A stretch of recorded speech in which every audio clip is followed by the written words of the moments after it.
नमस्कार. आज आपण या व्हिडिओमध्ये बेस्ट व्हिडिओ एडिटिंग सॉफ्टवेअर आपलं जे Kdenlive आपण जे सेशनमध्ये शिकलो होतो, Kdenlive इन्स्टॉल कसं करायचं आपल्या विंडोज मशीनमध्ये, हे आपण इथे शिकणार आहे. तर आता सर्वात पहिले आपलं कुठलाही ब्राउझर ओपन करून घ्यायचं आहे आणि इथे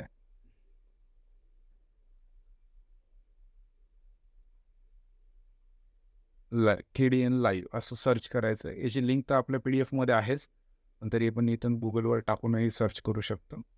आणि त्याच्यानंतर इथे या ऑफिशियल वेबसाईटवर येऊन जायची, जी आहे kdenlive.org. इथे डाउनलोड्स फोल्डरमध्ये यायचं, डाउनलोड्स ऑप्शनमध्ये यायचं आहे. इथे विंडोज मशीनसाठी इथे दिलेलं आहे, लिनक्ससाठी इथे दिलेलं आहे आणि iMacसाठी इथे दिलेलं आहे. आता तुमच्या चॉईसवर तुम्ही कुठलं सिलेक्ट करणार हे तुमच्या चॉईसवर आहे. आता माझी सध्या विंडोज ऑपरेटिंग सिस्टम आहे माझ्या केसमध्ये, तर मी इथून हे डाउनलोड करतो आहे. तर आता मी हे सेकंड नंबरचं ऑप्शन चूज करतो आहे आणि डाउनलोडवर क्लिक करतो आहे. जसं मी डाउनलोडवर क्लिक करणार तसं इथे एक फाईल डाउनलोड व्हायला स्टार्ट होईल.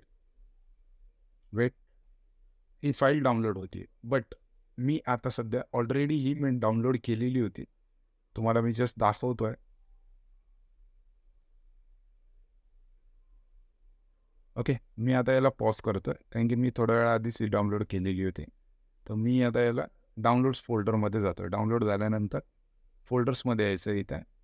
ओके, डाउनलोड झाल्यानंतर इथे याच्यावर राईट क्लिक करून ओपनवर क्लिक करायचं आहे. तर इथे एक्स्ट्रॅक्ट करण्यासाठी विचारेल, तर मी याला एक्स्ट्रॅक्ट करतो आहे जस्ट.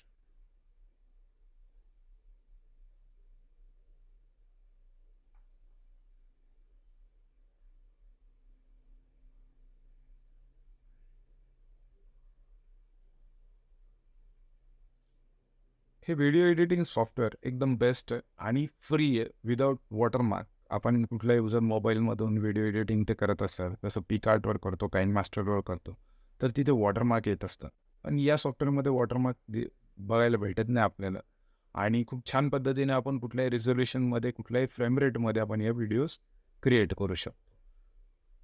तर आता हे एक्स्ट्रॅक्ट झालेलं आहे. हे इथे एक फोल्डर बनलेलं आहे, याला मी जस्ट क्लिक करेन आणि इथे हे असे फोल्डर्स दिसतील. इथे एक बिन नावाचं फोल्डर आहे, याला ओपन केल्यानंतर इथे तुम्हाला एक सेटअप फाईल भेटून जाईल. इथं प्रोग्राम कसा असतो, तर इथे ॲप्लिकेशन म्हणून दिसत असतं.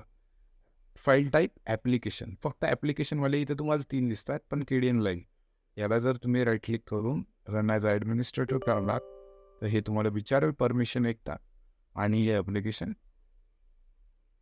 सुरू होऊन जाईल.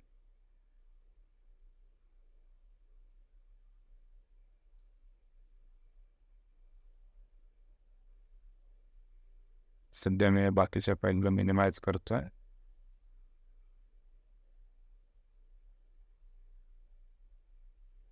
ओके, इथं अलाव ॲक्सेस विचारतो आहे, अलाव करून टाकायचं आहे.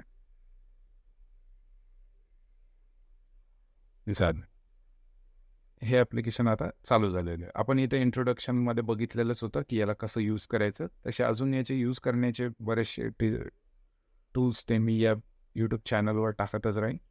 जर तुम्हाला अजून याच्याबद्दल भरपूर माहिती हवी असेल आणि याच्यात इन्स्टॉल करत असताना जर तुम्हाला काही प्रॉब्लेम येत असेल, तर प्लीज कमेंटमध्ये पिन करा.